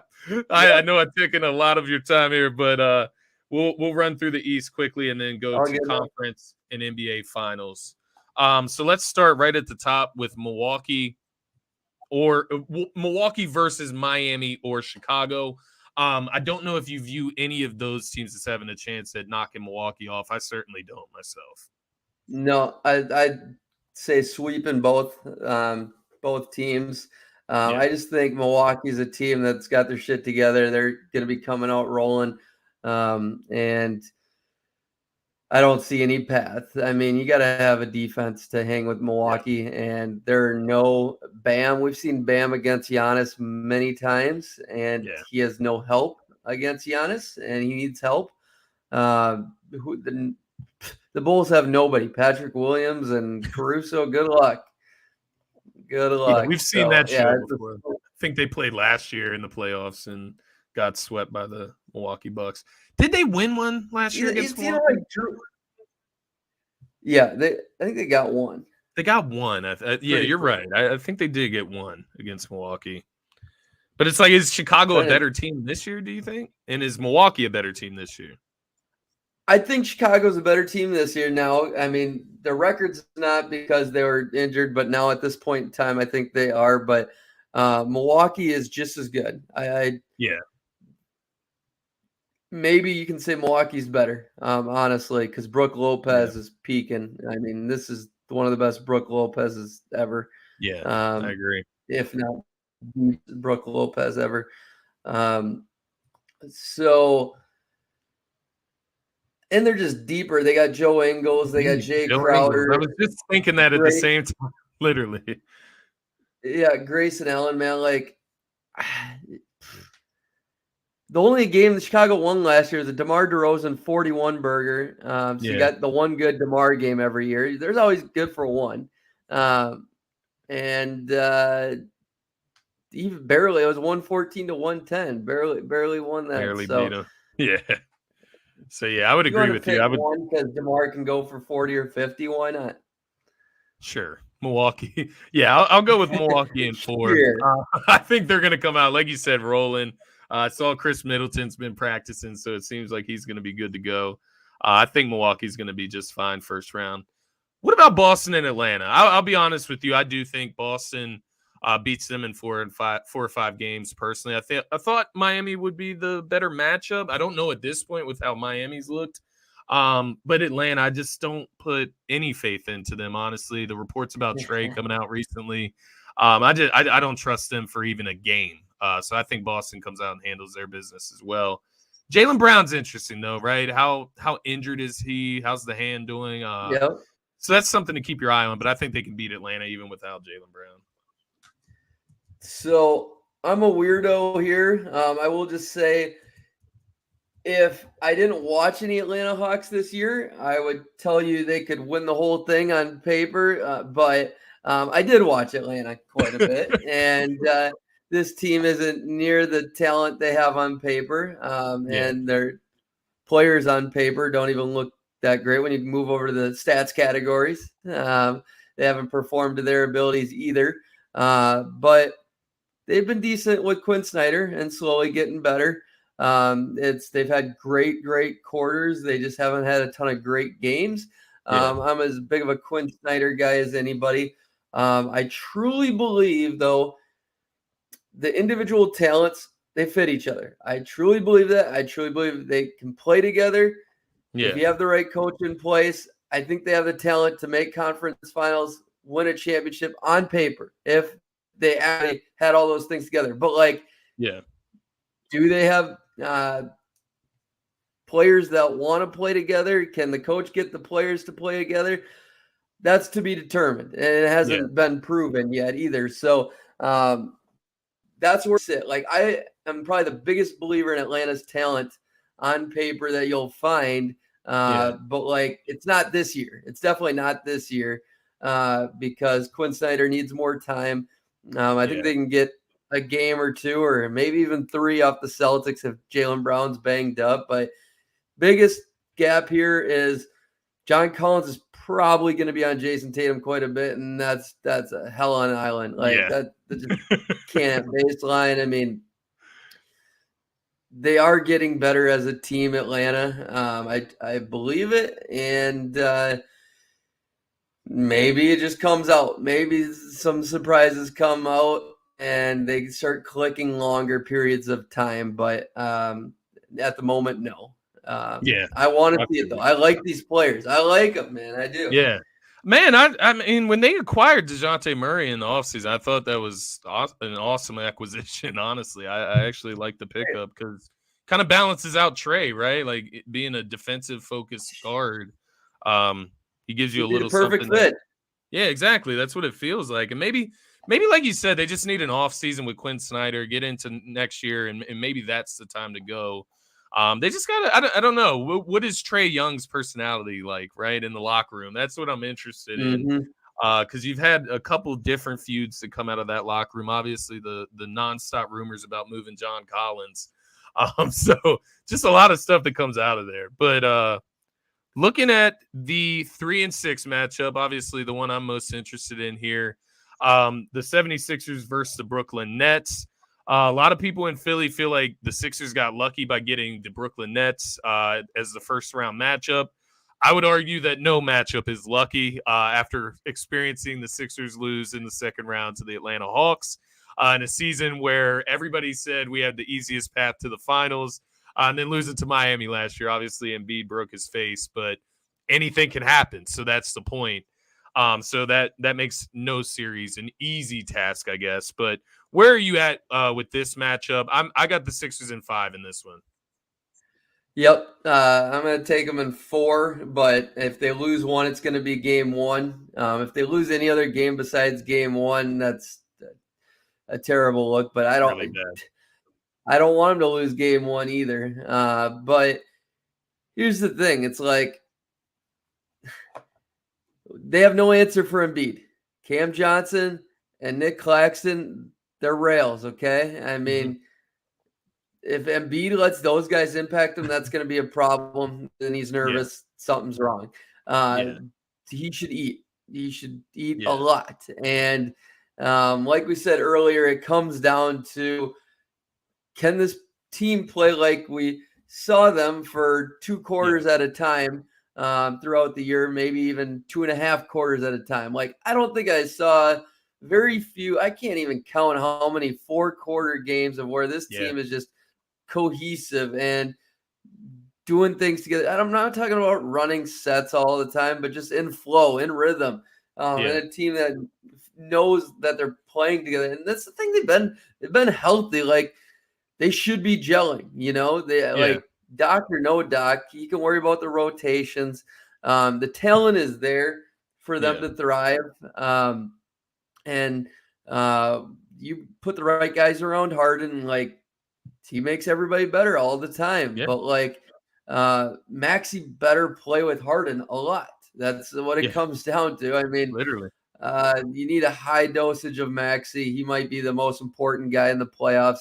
I might be him or Melton. It might very much be. It's because you might get 1 or 2 30-point games from Harden that you better win those games when you do. But like they're focused on giving everything to Embiid, but like that's why it's so critical for Embiid to be a smart player. Like, is he just going to go about it like he went about the MVP and just worried about dominating himself? Like, you can't worry about dominating for yourself because you're going to hit Al Horford and Robert Williams And then Jason Tatum and Jaylen Brown, who are really smart as well, and Marcus Smart, who will take out your knees, and guys that aren't afraid. Grant Williams, the Giannis stopper, will come at you too. Like, people are ready for you. They know how to defend you.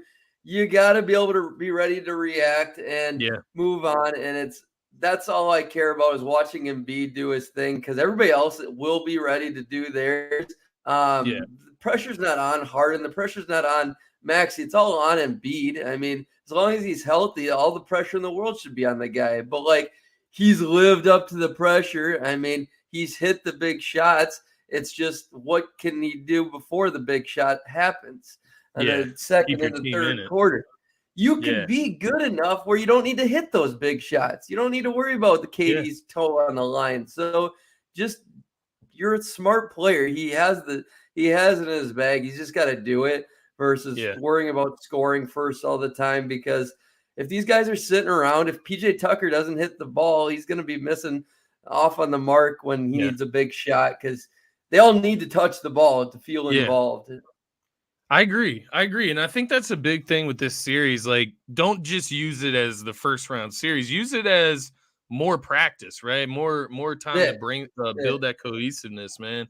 I think that should be Embiid's focus. If he is a smart player, it shouldn't be go out. And if you can, sure, you drop 35 if it's easy for you. But, like, his focus should be working on his passing, working on that chemistry with the team. It's something that I discussed with a bunch of the guys here at DSM Media over the season. The difference between Giannis and Embiid, right? There's a lot of differences. Don't get me wrong. They have completely different bags. But the one difference that I look at Giannis and I'm like, in the grand scheme of things, he's the better player. It's the passing, and it's the willingness to pass. I think it's not that, he's this otherworldly passer, which Giannis might be. Embiid can make passes. It's just his willingness and having the mindfulness to do so and be ready to pass. It's almost sometimes he won't pass until he is literally forced to, and then it's him throwing the ball out of bounds, right, for a turnover. So, like, that's the stuff that I don't want to see in the second round. So you iron it out in the first round against lesser competition, so you don't have to practice against the Boston Celtics, because they're going to have to be perfect against Boston. That's the thing. Stacking habits and discipline, man. Stacking habits and discipline. And exactly. The thing I'd add between the differences there is, like, I agree 100% on what you just said. My thing is Embiid's motor. I think Embiid's like fluid motor, using it in motion. Embiid's had a good motor, but he will get tired. That's why another reason why he needs to be smarter and learn how to pass is because when that time comes and to hit the big shot, and you're going to be freaking tired. You're going to be even more tired because it's going to be more physically demanding in the playoffs. But that, and just being smarter on the defensive end. I think Giannis is slightly smarter there as well. But Embiid's got it. He's got those tools. It's just doing it and applying them, being disciplined and focus on thinking ahead of the game versus letting the game play out. It's amazing, man. You make great points on Embiid, because I do think if he reaches that point, and I think it's that point of where, everything in the arena gets silent. You reach that zone, and if he can hit that zone, which, most star players that want to win championships, they're able to do that, and block out the crowd, block out all the extra noise. Once he gets to that level, that's when we know we have a real chance of winning the NBA championship. Right. That being said, we need to see it. So we've seen it in the regular season even. We need to see it in the postseason. That's the key.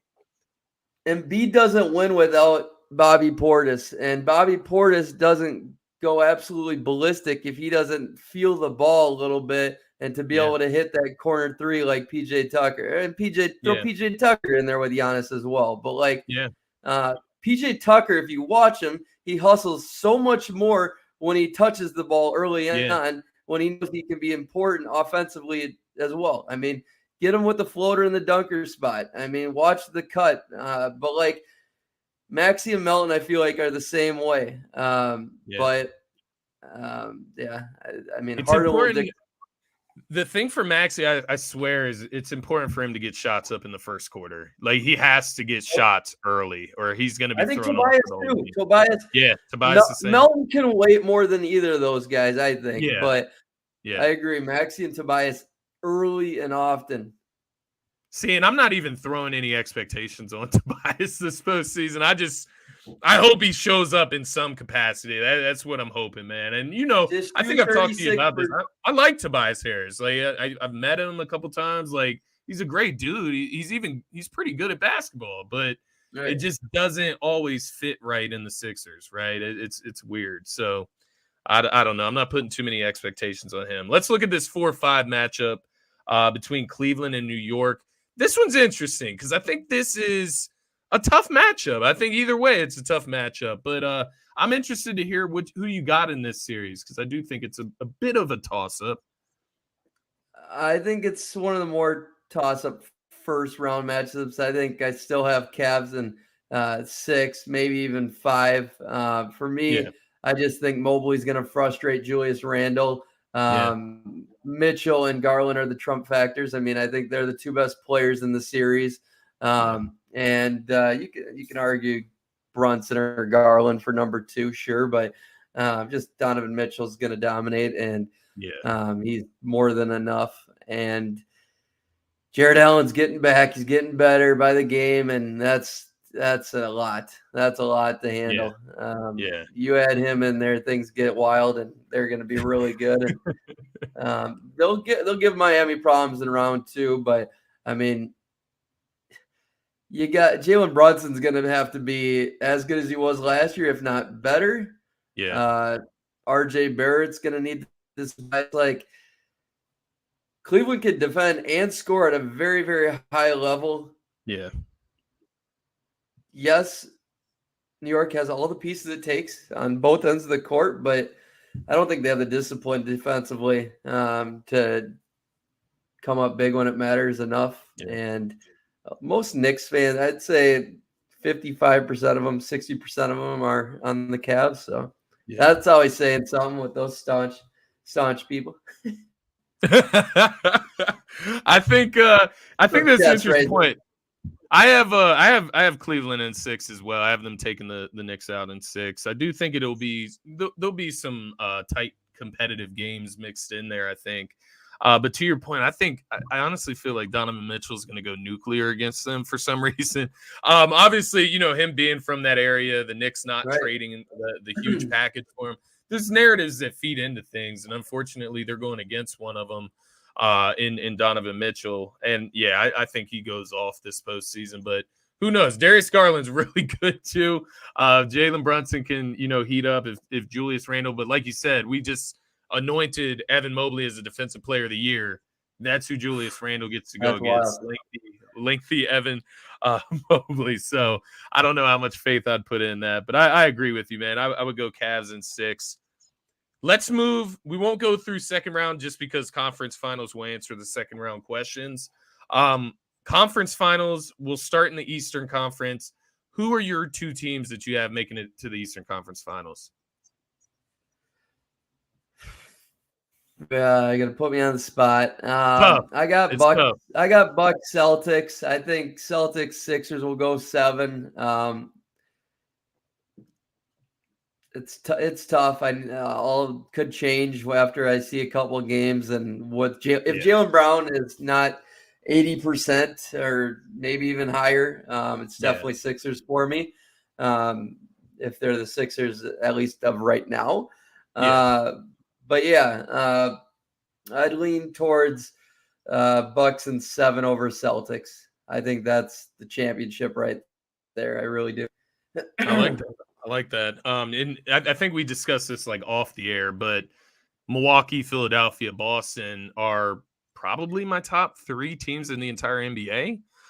So it's ironic that, Philadelphia squares up against Boston in the second round, but I ultimately went with Milwaukee in their series, of course. I went with Philadelphia. It's like you said, that's up in the air, though. There's things that feed into that. What I would say about Philadelphia is that a lot of what happens in the first round, getting the Nets out of there quickly, I think is a big thing for Philly. You need to get as many advantages over the Celtics as you can. So hopefully the Hawks can steal 1, maybe 2 against Boston. I don't put my faith in that, but maybe they can. And then Sixers, of course, need to take advantage in sweep, or at least a gentleman's sweep, in order to have a good chance against Boston. That being said, it is a toss-up, and either way, I'm picking Milwaukee to leave the Eastern Conference Finals as the winner and go to the NBA Finals. So it doesn't truly matter who the opponent is. I would have Milwaukee beating Philadelphia in 7. I would have Milwaukee beating Boston in 7. Moving to the Western Conference Finals, I'll go ahead and let you know who I have in them. So I went with Phoenix in the Western Conference Finals versus the Golden State Warriors. I have the Warriors getting back to the Western Conference Finals. And I ultimately went with Phoenix in 7 in this one. I might be against my better judgment, against my better experience, picking against the Warriors. But I just think Phoenix makeup. Now, obviously, it depends on, can KD stay healthy? Can Chris Paul stay healthy? There's a lot of things that factor in there. But right now, the way this Phoenix team is built and the way they've been playing of late, while they're healthy, I'm going to go with Phoenix in 7 against Golden State Warriors. Yeah, I'm the same way. Just trying to. So I don't have the bracket in front of me, but Grizzlies would play, if I have the Grizzlies over the Lakers, Grizzlies would play the Suns in round 2. So that's a tough one. That's almost like a toss-up for me. I think that could go either way, but Suns will be playing the Warriors. Who would the Warriors? Oh, the Nuggets. Yeah. They would be playing the Nuggets in the second round. Yeah, it'd be Warriors, Suns for me. I'll take Suns in 7 as well. So we're on par there again. It's Chris Paul fact. I'm more worried about Chris Paul's health than KD's. Yeah. I think he should be fully back now and looking good. But yeah, it's going to be interesting because the only team that the Suns would need to play a center against, like they could make it without DeAndre Ayton or even Biyombo all the way up until like the Nuggets. I think that's the only matchup they need a center for. I think every other team, KD could almost play the 5 and they could still win the thing. So that's an interesting thing to think about. I mean, if the Lakers beat the Grizzlies, they definitely need a 5 against AD. So yeah, that's fair. That's interesting though. Who would you rather see playing the Warriors in the conference finals? The Phoenix Suns or the Memphis Grizzlies? Just storyline wise. Yeah, both are good stories for sure. I mean, if it's fully healthy, I'm going Suns. I mean, better matchup. I want to see Chris Paul keep pushing to get his first as well. I'd love to see that. Just like, I mean, I'd love to see Harden get his first. I mean, the guys are younger in Boston, and there's that factor. So that's where I sit. So we both have the Suns and the Bucks in the finals, and wow, that'd be part 2. Part 2 with the revamp with KD coming in. There we go. Right. It's still interesting because I still have the Milwaukee Bucks in 7 against the Phoenix Suns. So even adding KD, and that feels weird to say because the Suns did add Kevin Durant to the roster. But I still just don't think it's enough to beat the Bucks, man. I think the Bucks, when healthy, are just ridiculous, and it comes from Giannis being the best player in the world. Now, obviously, I say that lightly. Embiid's going to get the MVP this year, but Giannis overall, when we're talking about playoffs, everything included in the basketball world, I think Giannis is the best player in the world right now, and I think that's ultimately what drives the Bucks to the top. Is his will, right, and his persistence and his aggression. I think that's ultimately what drives Milwaukee to the top. It'll be a battle. Like I said, I'm picking Milwaukee in 7, but nonetheless, I'm going with Fear of the Deer. Drew Holiday, man, he's getting more consistent offensively by the day. Like, it's crazy that he's improving at 32 years old, which isn't that old. It's my age, so calm down, everybody. But even Brook Lopez too, man. He's peaking as well. Like, and Brook's he's getting 34. better. So Bobby Portis, man. All of them. yeah, he's young though. Playing beside He's like the Giannis. oldest looking young guy ever. He's 28, 20. Like Bobby Portis is the oldest looking young guy. He's that's only what he is. 28. Yeah, I did not know that, man. Mind fuck.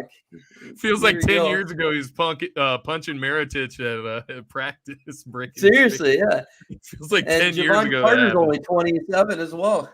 That's crazy. Javon Carter has been bald since he's been 12. He's an old, since WVU, man. He is old looking, man. Who you got winning the series? Bucks for sure. I'm with you, Bucks. but mostly because I believe in their health and defense and their depth more. I think Mikal Bridges is a huge loss now in this series here, and Cam Johnson both being gone. But like this Bucks team is just loaded with depth.